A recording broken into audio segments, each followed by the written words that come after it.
Kabutihang dulot sa pag-aalaga ng hayop sa tahanan.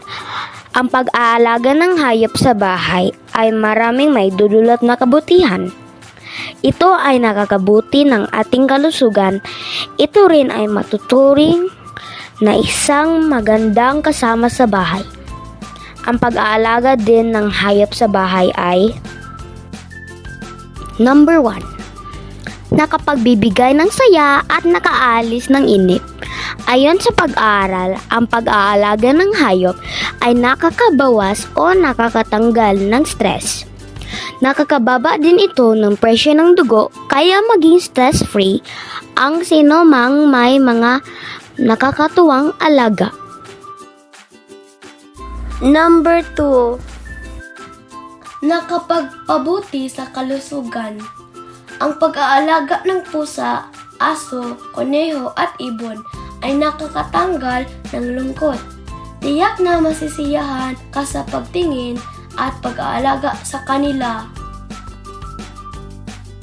Number 3. Nakadagdag ng kita para sa pamilya. Ang ating mga alagang baboy, manok, bibi, kambing, baka ay maaring mapagkunan ng kita para sa pamilya. Maaring natin itong ibenta ang mga ito. Gawing karne o mga produkto galing sa kanila ay gawing pera na makadagdag ng kita para sa pamilya. Number 4. Nakapagbigay ng pagkain tulad ng itlog at karne. Mga manok, bibi at baka ay ilan lamang sa mga hayop na maaring mapagkunan natin ng pagkain.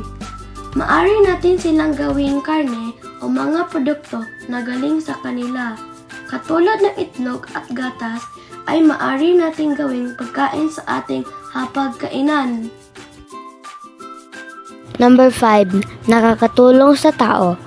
Ang ating alagang kalabaw, kabayo ay ilan lamang sa mga hayop na maaring natin gawing katulong sa ating mga mabibigat na gawain.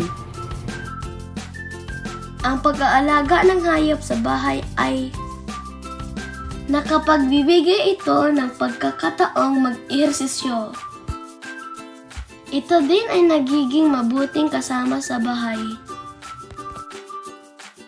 Magandang kasanayan sa bata na magkaroon ng responsibilidad sa pag-aalaga ng hayop.